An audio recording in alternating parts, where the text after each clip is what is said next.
الحمد لله الذي أنعم علينا بنعمة الإيمان والإسلام. أشهد أن لا إله إلا الله وأشهد أن محمدا عبده ورسوله. اللهم صل وسلم على نبينا محمد وعلى آله وأصحابه ومن تبعهم بإحسان إلى يوم الدين. أما بعد. Saudaraku yang dicintai oleh Allah Subhanahu wa Ta'ala, salah satu dari perintah Allah Subhanahu wa Ta'ala yang difirmankan di dalam surat An-Nisa ayat pertama, Allah memerintahkan kepada kita untuk senantiasa memelihara, menjaga hubungan silaturahim kita dengan keluarga yang merupakan keturunan kita. Wattaqullaha alladzi tasaaluna bihi wal arham. Takutlah kepada Allah kalian semua, alladzi tasaaluna bihi wal arham, yang kalian memohon dengan nama-nama Allah, dan jagalah hubungan silaturahim kalian. Saudaraku yang dimuliakan oleh Allah Subhanahu wa Ta'ala, menjaga silaturahim yang merupakan kewajiban kita. Tentu harus kita mengetahui siapa yang menjadi bagian dari saudara kita, bagian dari keluarga kita. Itulah yang diperintahkan oleh Rasulullah sallallahu alaihi wasallam dalam sebuah riwayat hadis. Rasulullah sallallahu alaihi wasallam, beliau bersabda, "Ta'allamu min ansabikum."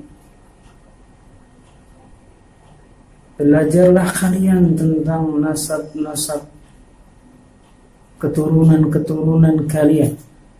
Pelajari keturunan-keturunan kalian, baik dari pihak ibu maupun dari pihak bapak. Ma tasiluna bihi arhamakum, sehingga kalian dapat melakukan silaturahim, memperkuat hubungan silaturahim dengan keluarga yang menjadi keturunan kita. Apa kata Rasulullah? Fa inna silaturahim mahabbatun fil ahli. Karena silaturahim itu saudara sekalian akan menumbuhkan rasa cinta di antara kita, di antara keluarga kita dan keturunan kita. Tumbuh rasa cinta di antara kita. Mafratun fil mal, memperbanyak rezeki yang Allah turunkan, yang Allah berikan kepada kita.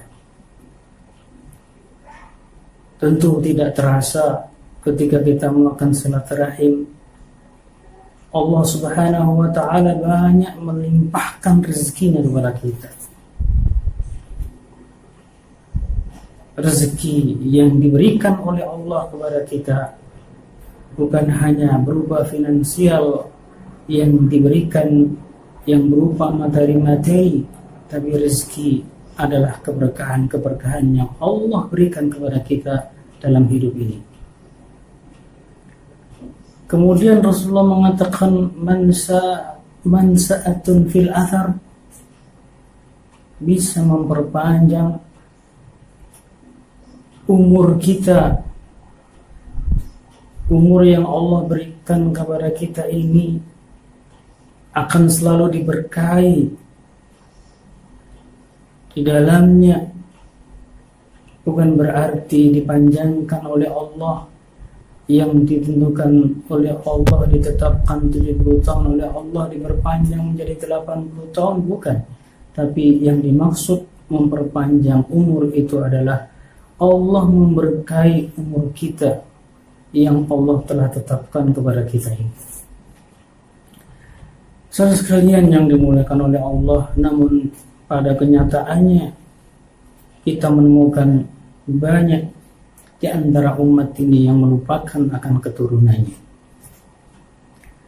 Bahkan sengaja meninggalkan dan menanggalkan keturunan aslinya. Berapa banyak kita menemukan saudara-saudara kita yang sudah tidak menggunakan lagi nama bapaknya, tidak menggunakan lagi bapaknya di dalam nama yang telah ditulisnya. Seorang istri menanggalkan nama bapak dan menetapkan suaminya sebagai nama setelah namanya. Dan ini adalah kejahiliaan, kebodohan yang muncul saat ini. Ketika Fatimah memiliki nama bapak namanya Abdullah, kenapa tidak menggunakan bapaknya di dalam menuliskan nama Fatimah binti Abdullah? Banyak kita menemukan seorang wanita yang sudah bersuami ketika menuliskan namanya, memanggil namanya bukan lagi nama bapaknya, akan tapi nama suaminya. Dan ini adalah kejahiliaan. Terkadang Fatimah sudah menikah dengan Muhammad, bukan lagi Fatimah bin Abdullah, tapi Fatimah Muhammad. Dan ini adalah kejahiliaan, kebodohan, saudara sekalian. Rasulullah sallallahu alaihi wasallam bersabda, "Man idda'a ila ghairi abi," barang siapa yang idda'a, mengaku orang lain sebagai bapaknya, padahal itu bukan bapaknya, bukan binti dan binnya, maka kata Rasulullah sallallahu alaihi wasallam, "Al jannatu alaihi haram," surga haram baginya untuk menjadi penduduknya. Hadis riwayat Bukhari. Dalam hadis lain Rasulullah sallallahu alaihi wasallam menyebutkan, "Man idda'a ila ghairi abihi wa huwa ya'lam," barang siapa yang menetapkan, menjadikan orang lain sebagai bapaknya, mengklaim orang lain sebagai bapaknya padahal itu bukan bapaknya dan dia tahu itu bukan bapaknya, fa alaihi la'natullah wal malaikatu wan nas ajmain, maka dia akan dilaknat oleh Allah dan para malaikat dan manusia semuanya. Wala yaqbalu sarfan wala adlan, tidak diterima lagi, tidak dianggap lagi ya, apa yang menjadi kesaksian perilakunya sudah tidak dianggap lagi sebagai seorang muslim. Sekalian, ini salah satu contoh dari orang yang tidak mengenal tentang urgensi, tentang pentingnya kita mengenal siapa keturunan kita, siapa yang menjadi saudara kita, sebenarnya siapa itu bapak kita, siapa itu paman kita. Dan inilah yang diajarkan oleh Islam kepada kita sekalian. Oleh karena itu, mari kita menyadari bahwa pentingnya silaturahim di dalam Islam, dan bagaimana Islam menunjukkan akan pentingnya silaturahim terhadap keluarga kita, sanak famili kita. Wassallallahu ala nabiyyina Muhammadin wa ala alihi wa sahbihi wasallam.